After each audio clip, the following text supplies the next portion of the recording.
약속이라는 책을 제가 읽게 되었는데 너무 내용이 좋아서 오늘 설교에서 이렇게 소개하면서 여러분과 좀 은혜를 나누고자 합니다. 우리가 어떤 계약서에 도장을 찍을 때 붉은 인주를 쓰는 것은 피의 약속을 의미하는 것입니다. 나의 생명과 인격을 걸고 이렇게 약속을 합니다 라는 표시가 바로 계약서에 찍는 붉은 인주입니다. 그런데 성경 말씀을 보면 하나님은 사람과 구원에 대한 언약을 5,000번 이상 말씀하셨습니다. 그런데 그 약속의 붉은 인주가 바로 우리 주 예수 그리스도의 피입니다. 우리 예수님의 피는 약속의 수단이고 능력입니다. 이 세상에 어떤 사상이나 도덕이나 어떤 지식, 교육보다도 더 큰 능력을 가진 피가 바로 예수님의 피입니다.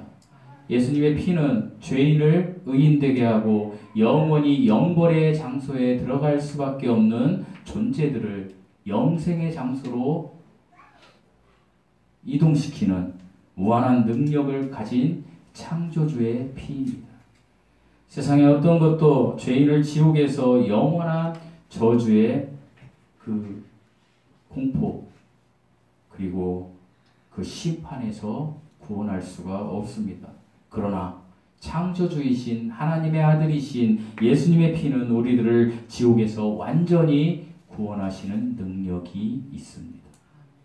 그런데 하나님이신 예수님이 지금 이 세상에 오셔서 그 언약을 위하여 요한복음의 대표적인 안내판이 무엇라고 말씀드렸습니까?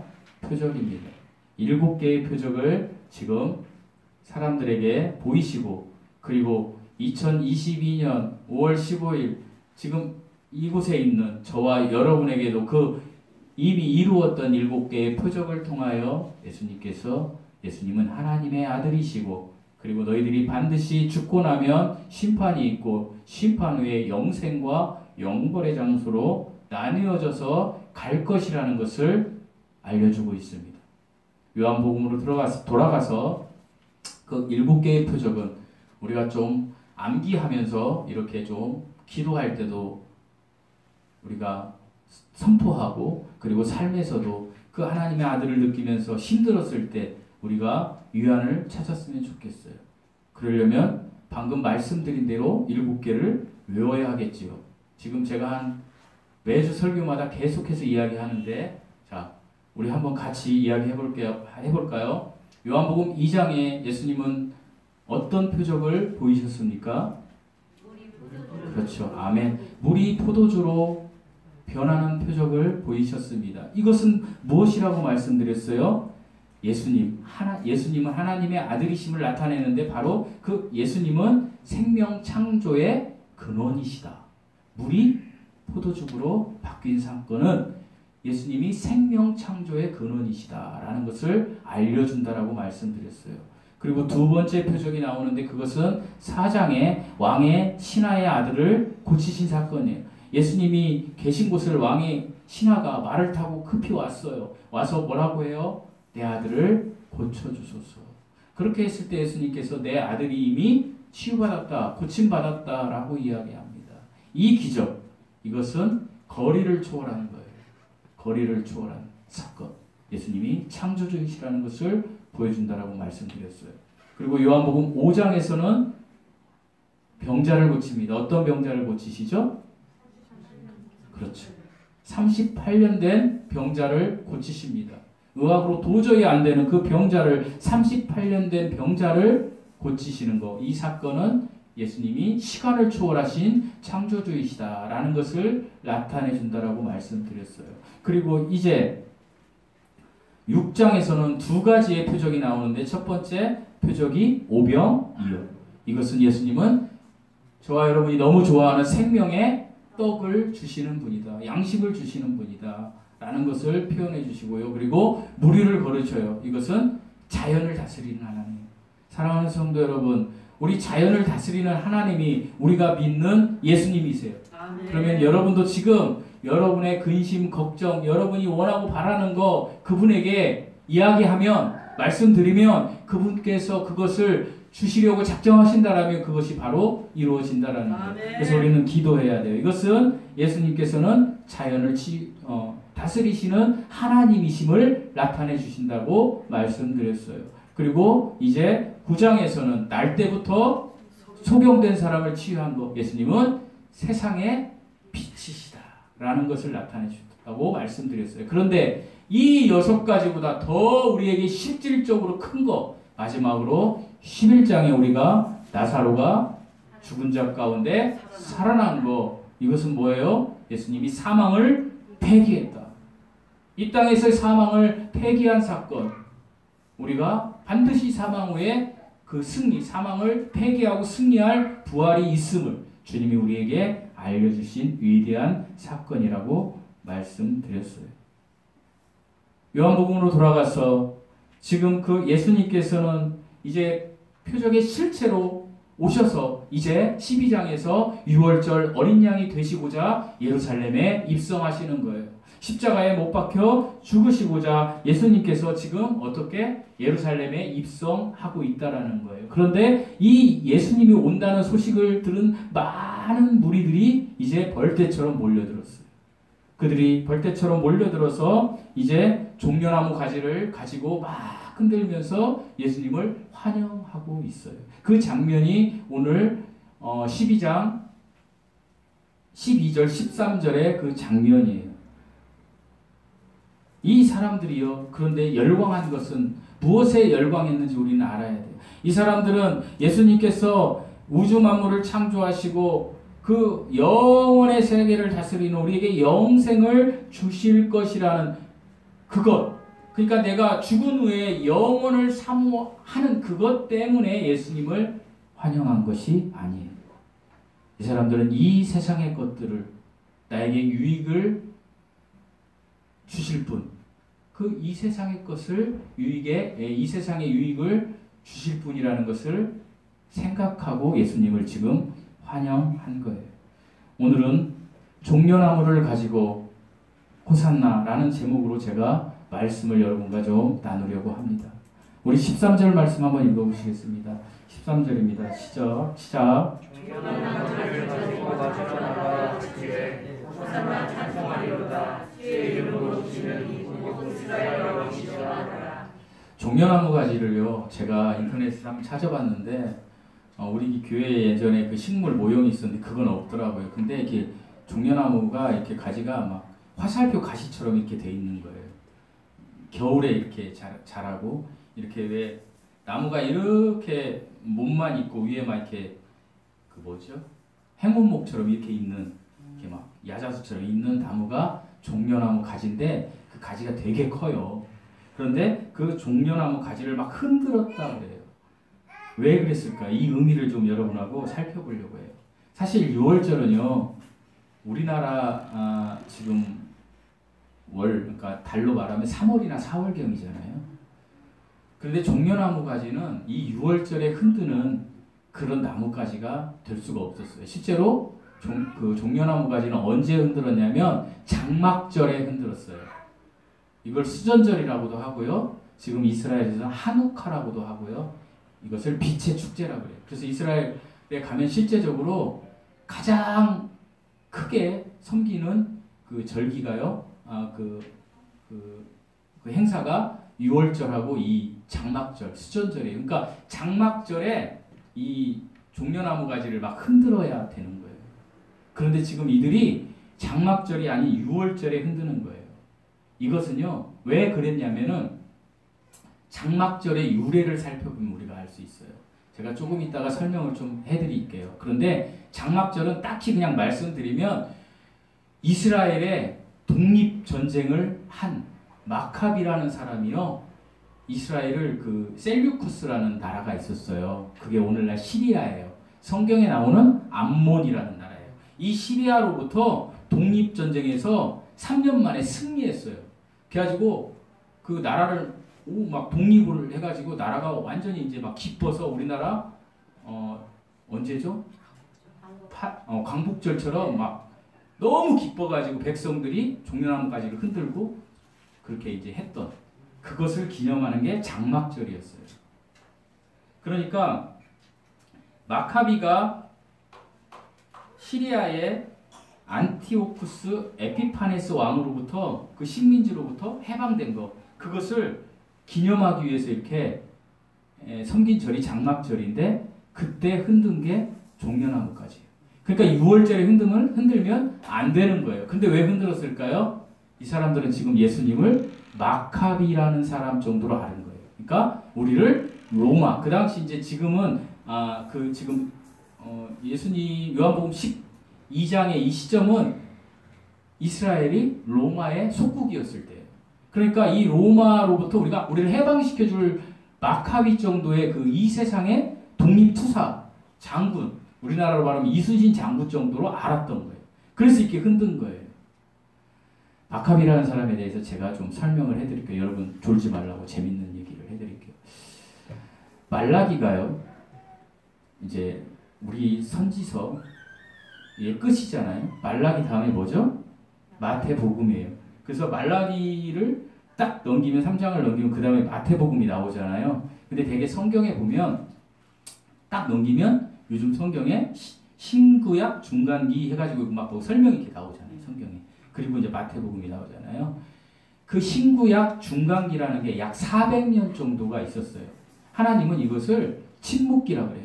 그러니까 예수님을 믿는 그리스도인들 입장에서는 이때가 암흑기예요. 왜? 하나님의 음성이 없었던 거예요. 그 얘기는 선지자가 없었던 거예요. 이 400년 동안은. 그런데 세상 역사를 가보면요. 엄청나게 번영했던 시기예요. 어떤 시기냐면 말라기 때가 어떤 시기였어요? 세상 역사로? 이스라엘은 항상 속국이었어요. 어디의 속국이었어요? 말라기 때는 페르시아의 속국이었어요. 세상 역사에 페르시아 아시겠죠? 근데 이 페르시아가 잘 나가다가 이제 한 나라와 전쟁을 벌여요. 100만 대군이 3만 명하고 싸워요. 여러분 100만 명하고 3만 명하고 싸우면 누가 이겨야 돼요? 네, 근데 3만 명이 이겨버려요. 근데 이 3만 명이 이기는 이 3만 명의 장군이 누구냐? 대장이 알렉산더 대왕이에요. 그 유명한 알렉산더 대왕. 이 사람은 그리스의 왕이에요. 그리스. 그죠? 그러니까 페르시아를 누가 멸망시킨 거예요? 그리스가 멸망시킨 거예요, 여러분. 세계사에 나오는 거죠. 이게 세계 역사잖아요. 그래서 페르시아에서 그리스로 가. 그 다음에 그리스에서 알렉산더 대왕이 이제 어디까지 영토를 넓히냐면 인도의 인더스강까지 영토를 넓혀요. 혹자는 이런 얘기도 하더라고요. 우리나라까지 오려고 했다. 중국을 넘어서 알렉산더가. 그런데 알렉산더 대왕이 인더스 강에서 너무 친한 친구가 죽어요. 거의 연인 같은 친구, 어렸을 때부터 같이 컸던 친구가 죽어요. 그리고 병사들이 그래요. 고향에 가고 싶다고. 그래서 거기서 회군을 해가지고 어쨌든 인도까지만 간 거예요. 잠깐 퀴즈 하나 낼게요. 이때 알렉산더 대왕이 인도를 막 침공해서 막 코끼리 부대하고 막 싸우고 이렇게 했을 때 우리나라는 어떤 나라였을까요? 여러분. 네? 어디요? 크게 얘기하셔도 돼요. 어디요? 삼국시대요? 우리나라는 그때 고조선 시대였어요. 여러분 고조선 시대 잘 보세요. 뭐 곰이 뭘 먹고 막 호랑이가 그런 시대에서 아주 원시적인 그런 고조선 시대 하면은 배우셔서 고조선 시대에서 우리나라 그때 이미 서양은 그렇게 문물이 발달되었고 그런데요 이 알렉산더 대왕이 돌아오는 길에 이 정말 3만 명으로 100만 명을 죽이고 막 그 성경에 보면 에스겔에 두로는 어떤 나라도 오늘날의 레바논 두로는 이길 수가 없다. 그런데 알렉산더 대왕이 두로도 이겼어요. 바벨론의 느부갓네살 왕이나 아시리아의 사네립도 두로를 못 이겼는데 그 두로를 누가 가서 이기고 다 죽여버렸냐면 알렉산더 대왕이 이렇게 한 거예요.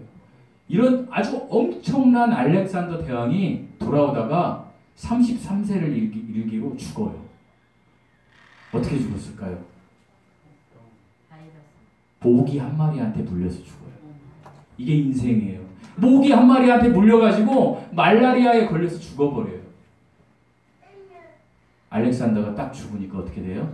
이제 알렉산더를 모시던 장군들이 내 거야 하고 싸워가지고 4개의 나라로 이게 이제 분리가 돼요. 그래서 그리스 지역, 마케도니아 지역의 나라가 둘로 나눠져요. 그게 뭐냐면 카산드로, 그 다음에 안티고우스라는 나라로 나눠지고, 그리고 이쪽 지금 오늘날 터키 이쪽으로 이집트, 이란, 터키, 시리아, 그리고 그 밑에 쭉 내려오면 이스라엘 있고, 그 밑으로 내려오면 어디 아프리카까지, 여기까지는 2 나라로 나눠져요. 아프리카 쪽은, 이집트 쪽은 프톨레마이오스라는 나라로, 그리고 그 이스라엘부터 해가지고 그 위쪽 터키까지, 이란까지, 이집트까지 지금 오늘날 어마어마하게 크잖아요. 모든 문명이 다 나왔던, 수메르 문명이 나왔던 그곳, 거기는 셀류쿠스 왕조가 다스리게 됩니다. 그런데 이 셀류쿠스의 왕조가 이제 시리아라고 해요. 그 셀류쿠스 왕조가 이제 다스리는데, 그때도 역시 이스라엘이 식민지가 되는 거예요. 근데 이 셀류쿠스 왕조의 안티오쿠스 4세라는 왕이 이제 등극을 하게 되는데, 그러니까 한 나라의 왕이 잘못 서면요, 처음에는 모르는데 좀 지나면 알 수가 있어요. 안티오쿠스 에피파네스라는 이름을 가진 왕인데, 이 사람이 딱 왕이 되자마자 무엇을 하냐면, 일단 팔레스타인 지역에 2만 명의 군대를 주둔시켜요. 팔레스타인 지역이 어디예요? 이스라엘이에요. 거기다 2만 명을 딱 알박기를 해놓고 이스라엘 유대 민족들에게 뭐라고 하냐면, 너희들 앞으로 말라기까지 있는 구약 성경 읽지 마라. 모세오경 읽지 마. 딱 금서로 정해버려요. 그리고 안식일 지키지 마. 그리고 하나님이 유대 민족에게 이야기했다 할래? 하지 마. 그리고 하나님께 제사 드리는 거, 예배 드리는 거, 오늘날 같은 거, 옛날 같이 이거 하지 마. 폐기해버려. 이 안티오쿠스 4세가 이렇게 해버리는 거. 그렇게 하고 또 뭐를 하냐면, 너희가 정말 제사를 드리려면 한 신한테 드려야 되는데, 그 신은 우리가 믿는 신이야. 우리가 그리스 영향을 받은 이 셀루쿠스 왕조가 믿는 신이 어디예요, 여러분? 그리스의 신화 나오는 가장 위대한 신, 제우스. 많이 들어보셨죠? 하나님은 못 들어봤는데 제우스 들은 사람 많아. 하나님은 우리만 아는데. 그런데 제우스를 섬기라는 거예요. 제우스를 위해서 제사를 드리는데, 제우스를 위해서 제사를 드릴 때, 우리는 하나님을 위해서 제사를 드릴 때 어떻게 했어요? 예수님 오시기 전에 흠없는 어린 양, 소, 그죠? 없는 사람 비둘기, 이런 걸로 제사를, 흠없는 걸로 드렸는데, 정말 하나님께서 경멸하는 짐승이 2가지가 있어요. 우리들이 너무나, 저도 너무나 예뻐하는 짐승 하나. 뭐예요? 네? 개. 하나님이 경멸해요. 이 부분을 어떻게 해석해야 될지. 하나님이 경멸하는 짐승 개. 2번째 짐승 돼지. 이것은 왜 개와 돼지를 경멸했을까요? 하나님께서. 개는요, 서열 동물이기 때문에 개는 성이 문란한 게 개예요. 그냥 우리 인간에게 비춰보면 그냥 개는요, 엄마가, 이런 얘기해서 죄송한데, 개를 낳잖아요. 그럼 그 개를 놔두면 엄마하고 연합해서 개를 낳는 게 개예요. 그래서 이런 개만 또 못한 XX 하면 그게 욕이 되는 거예요. 엄청난 욕이. 그래서 개는 정말 하나님께서 인정하지 않는 동물인데, 그 개보다도 못한 짐승이 뭐냐면 돼지예요. 왜요? 돼지는 가진 더러운 것들을 그냥 다 먹잖아요. 그죠? 그래서 돼지는 하나님께서 부정한 짐승이라고 했어요. 그런데 이 안티오쿠스 4세가 제우스에게 제사를 드릴 때 뭘로 제사를 드려라? 돼지로 제사를 드려라. 돼지 피로. 돼지 피로 제사를 드리라고 하니까 그 당시에 이스라엘 살았던 사람들이 다 그렇게 해요. 왜? 그렇게 안 하면 그 자리에서 죽여버렸어요. 그냥 군대들을 통하여. 무섭잖아요, 여러분. 마스크 쓰고 예배 드리세요 이러니까 마스크 다 쓰잖아요. 근데 예를 들어서 그게 불합리한 거라, 나 마스크 안 쓰고 죽는 거예요, 그냥. 그래서 제우스를 위해서 그렇게 제사를 지내고 있을 때 한 대제사장이 나타나요. 그 사람이 누구냐면 마타디아스라는 대제사장이 도저히 용납할 수 없는 거예요. 이것은 오늘날로 말하면 이 타락한 부패한 이 세대에 정말 하나님의 종이 나타나서 이 세상 것보다는 하나님의 것이 중요합니다라고 하는 대제사장이 나타나서 이 사람이 어떻게 하냐? 그 시리아의 왕과 사신들과 그리고 제우스에게 제사 드리고 나오는 대제사장들, 오늘날로 말하면 세상의 결탁에서 세상 돈을 향하여 쫓아가는 목사들을 다 죽여버려. 칼로. 이 마타디아스가 딱 죽여버려요. 죽이고 나서 어떻게 될까요? 제가 만약에 그렇게 했다 그래봐요. 어떤 막 목사님들이 막 세상적이고 막 돈이나 뜯어내고 그런 목사님들 그냥 가서 칼로 다 찔러버렸어. 말도 안 되는 얘기지만 조르니까 이렇게 얘기하는 거예요. 졸지 말라고. 어쨌든 그렇게 해버렸을 때 어떻게 경찰이 올 거 아니에요. 잡으러. 마타디아스도 똑같았어요. 군대가 잡으러 온 거예요. 그래서 도망가 버려요. 산. 누구와 함께 도망갈까요? 자기 아들과 5명과 그리고 이제 자기를 따르는 사람들. 근데 다른 사람들이 많았어요. 그 사람들이 하시즘이라고 해요. 그 사람들이 나중에 누가 돼요? 바리새인과 사두개인. 바리새인과 사두개인들은 처음에는 그렇게 경건했었어요. 나라를 위해서. 근데 그렇게 타락해버린 거예요. 어쨌든 그들과 함께 산에 가서 그때부터 게릴라 전쟁을 하는 거예요. 3년 동안. 그런데 이 마타디아스가 산으로 올라간 지 3개월 만에 죽어버려요. 3개월 만에. 그러자 그의 아들 셋째 아들이 이제 딱 나타나가지고 그 대장이 되는 거죠. 그래서 이 사람이 전쟁을 막 이렇게 이제 치르면서 3년 만에 시리아의 군대를 다 쫓아내버려요. 그런데 이 사람의 이름이 누구냐면 유다였어요. 유다. 누구라고요? 유다. 마타디아스의 셋째 아들이 유다였어요. 근데 유다가 그러니까 독립을 시킨 거예요. 이스라엘. 그래서 이 유다가 모든 뭐죠? 제사 드리는 갑자기 생각이 안 나네. 산당의 모든 것을 다 청결하게 해버린 거예요. 그리고 어떻게 해요? 하나님께만 제사 드리게 해요. 그래서 이 유다가 그렇게 했을 때 이것을 기념하는 절기로 이스라엘 민족이 지킨 게 장막절, 수전절, 한우카예요. 아멘? 아멘. 이렇게 좀 이해하시면 좋겠어요. 제 장막절 설명한 거예요. 긴 시간 동안. 그런데 이 유다가 얼마나 잘 싸웠는지 게릴라전에서 이 유다의 별명이 그 당시에 있었대요. 그 별명이 뭐냐면 망치였어요. 망치. 근데 그 망치가 히브리어로 번역하면 마카비예요. 마카비. 그래서 그 마카비라는 사람이 그 이제 가족들이 그 나라를 다스리게 돼요. 로마가 이제 주둔하고 헤롯 대왕이 오기 전까지. 그게 하스모니아 왕조예요. 그러니까 이스라엘 사람들이 이 하스모니아 왕조가 정말로 하나님께서 보내준 메시아다. 마카비가 그렇게 생각을 했어요. 그런데 어떻게 돼요? 그들이 메시아가 아니었어요. 그죠? 하스모니아 왕조도 타락했어요. 부정부패를 저질러. 그 인간의 속성이에요. 왜? 그들은 인간이기 때문에 우리도 마찬가지예요. 하나님 우리에게 뭘 많이 주시면 우리가 거룩해질 것 같죠? 타락해지는 거예요. 그래서 우리는 하나님 앞에 더 우리 자신을 세워야 되는 거예요. 어쨌든 이렇게 하고 나서 마카비 왕조가 무너져 버려요. 하스모니아 그 왕조가. 그리고 어디에 또 속국이 돼요? 로마에 속국이 되는 거예요. 이제 이스라엘이. 그러니까 로마에 속국이 돼가지고 맨날 이제 괴로운 거죠. 또 식민지 생활을 하니까. 우리나라 일제 시대처럼. 그러니까 또 메시아를 기다리는 거예요. 이 사람들이. 누가요? 이스라엘 백성들이 메시아를 기다리는데 갑자기 소문을 들으니까 어떤 젊은이가 막 기적을 베푸는데 막 그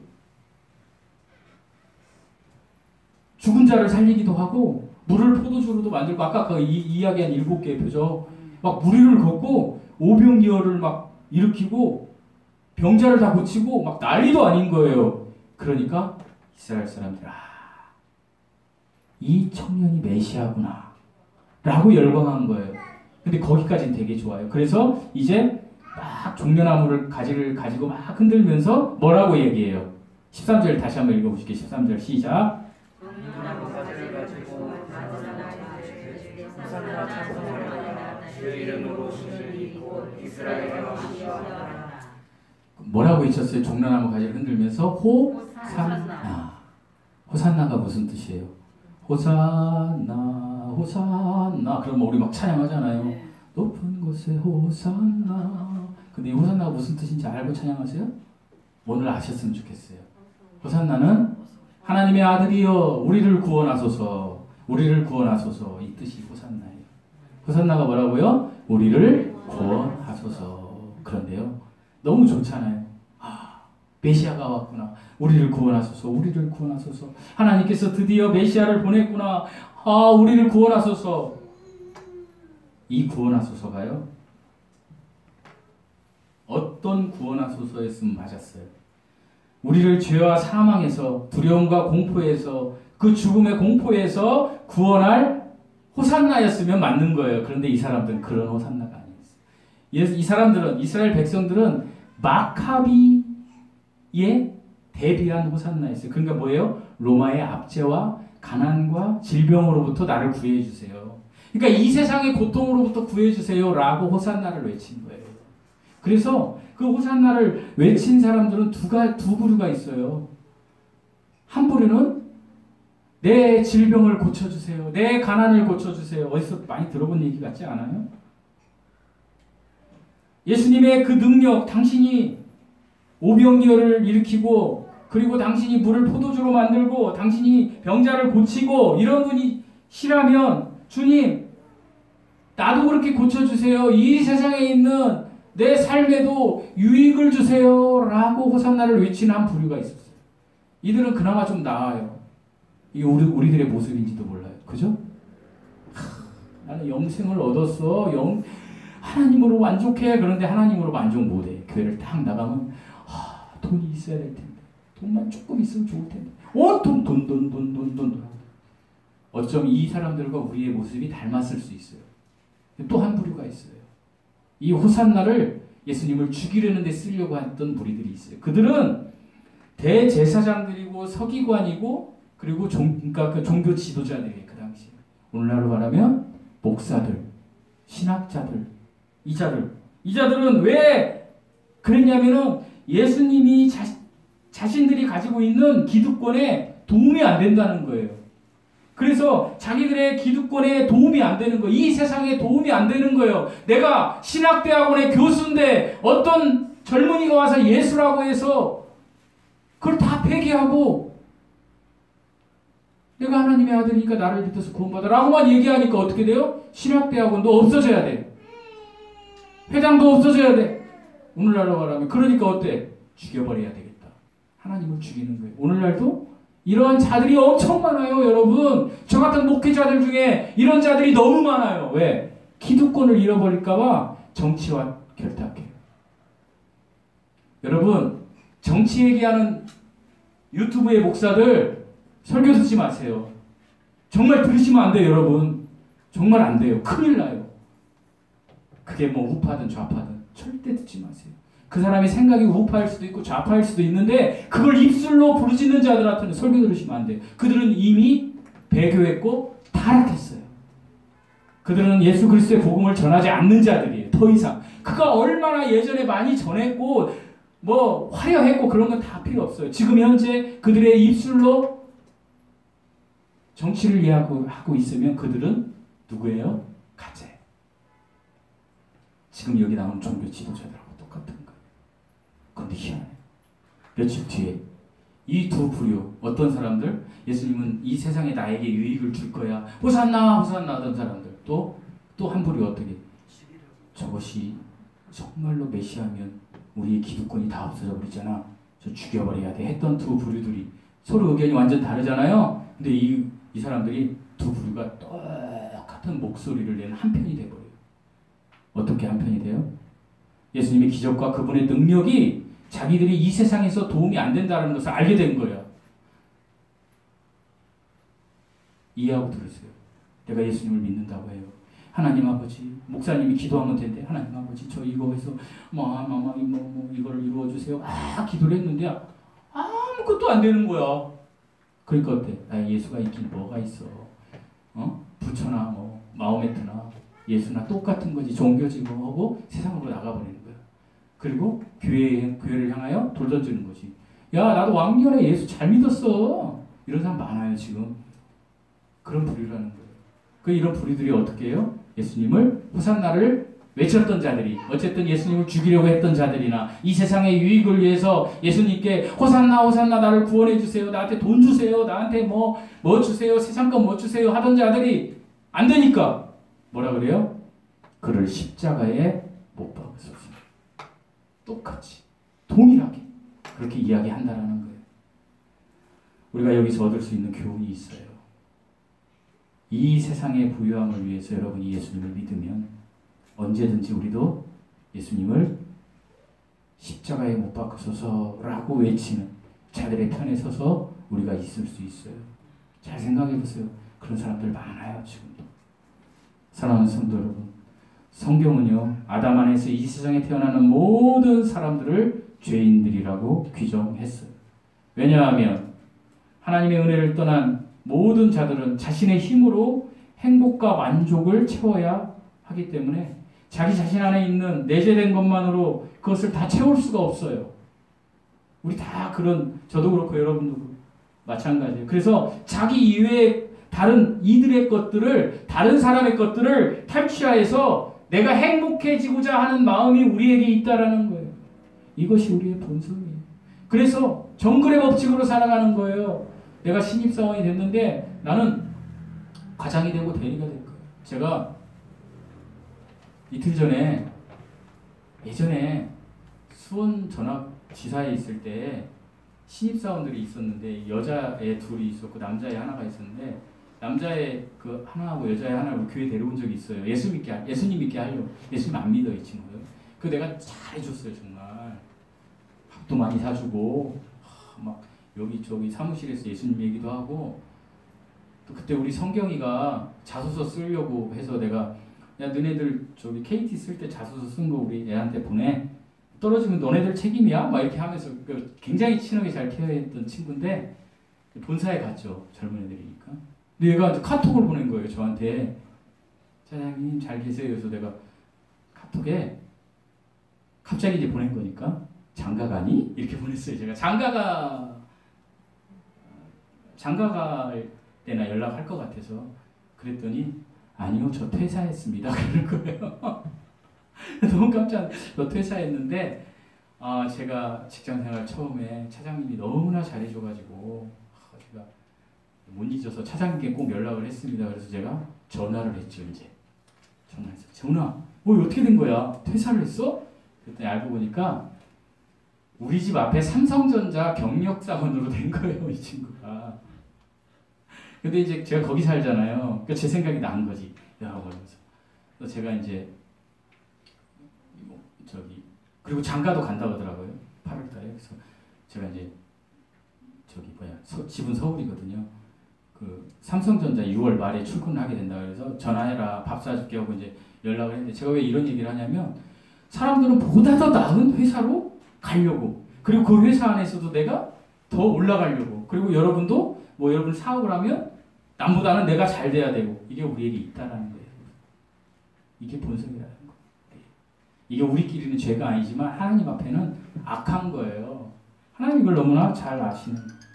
그런데요. 우리가 정말 예수님을 믿어서 성도가 되었다라고 한다면 그래서 우리가 진짜로 하나님이 원하시는 호산나는 뭐예요? 내가 죄와 사망에서 죽을 인간인데 그것을 이기고 승리하신 예수 그리스도를 믿음으로 내가 영생의 소유권을 얻은 자. 그러니까 다른 말로 얘기하면 그리스도인이 된 자, 성도가 된 자가 되었다라면 그 얘기는 다른 말로 말하면 호산나의 영광을 진정으로 누렸다라면 우리는 이제부터 변화돼야 돼요. 그리고 성숙돼야 돼요. 저 여러분은. 늘 얘기하지만 그러면 변화되고 성숙되는 길은 뭐냐? 회개해야 돼요. 사랑하는 성도 여러분, 매일매일 매순간 하나님을 생각하면서 회개해야 돼요. 하나님을 생각하세요. 하나님께로 돌이켜지려고 노력하세요. 그러다 보면 언젠가 정말로 하나님께서 원하시고 바라시는 사람들이 되어 있어요. 저희들이. 이것을 그 고귀한 피를 흘려주신 예수님이 우리에게 바라는 거예요. 우리가 성도된 거에서 멈추시면 안 돼요. 우리는 그때부터 회개의 삶을 살아야 돼요. 회개의 삶을 살다 보면 하나님과 친해지게 되어 있어요. 목사님, 저는 유튜브 도저히 끊을 수 없어요. 유튜브 보세요. 그런데 유튜브 안에 하나님의 것들을 보게 되어 있어요. 그러나 여러분이 회개하지 않으면 하나님의 것은 주일날 예배에 와서 1시간 목사님하고 얘기하고 찬양을 보고 오 할렐루야 하고 딱 나가면 여러분은 여러분의 취미로 유튜브를 듣게 되어 있어요. 난 여행을 좋아해? 여행. 나는 바둑을 좋아해? 바둑. 그죠? 제 말 맞죠? 나는 트로트 가수를 좋아해요? 트로트 가수. 난 연속곡을 좋아해? 연속곡. 사랑하는 성도 여러분, 유튜브가 정말 좋은 기회인데 정말 악한 거예요. 왜 악하냐? 사람은 유튜브 안에 있는 하나님의 것을 찾기보다는 하나님의 것이 아닌 것을 찾을 수밖에 없는 그런 악한 존재, 우리들이. 그렇기 때문에 제가 여러분들이 그거 보는 걸 뭐라고 하는 게 아니라 그때마다 하나님을 한 번씩 생각해 보라는 거예요. 하나님. 내가 하나님을 사랑한다면, 지난주에 말씀드렸죠. 내가 하나님을 사랑한다면, 그럼 내가 하나님을 사랑하는 표현이 어떤 거지? 그럼 그 표현이 정말 헌신적인가? 아니면 내 자아의 발로인가? 이런 생각을 해봐야 정말로 호산나의 영광을 누리며 살아가는 삶을 살 수가 있는 거예요. 호산나는 이 세상의 것도 포함되지만 이 세상의 것보다 더 큰 거, 어떤 거? 영원한 것을 본 거예요. 포함하는 거예요. 이야기하고 말씀 마치겠습니다. 여러분, 예수님께서 이야기하시는 모든 것은 영혼을 이야기하는 거예요. 우리는 이 땅에서의 것을 많이 이야기해요. 하나님은 성경에서 하나님의 나라라는 표현을 많이 하세요. 하나님의 나라는 영원한 것을 이야기하는 거예요. 그런데 이 영원한 것 속에 일시적인 우리의 삶이 포함되어 있는 거예요. 그래서 우리가 하나님을 만났다면 이 영원한 하나님의 나라에 우리는 지금 백성이 된 거예요. 믿으십니까? 믿으신다면 하나님을 향한 회개의 삶으로 여러분의 삶을 충만히 세우신 은혜가 있기를 바랍니다. 기도하시겠습니다. 하나님 아버지 감사합니다. 늘 하나님을 생각하며 살아갈 수 있는 은혜가 우리에게 임하게 하여 주시옵소서. 진정으로 호산나가 하나님 아버지, 우리가 사망에서 영원한 생명으로 옮겨지는 사건, 그 구원임을 우리가 이제 깨달아 알았습니다.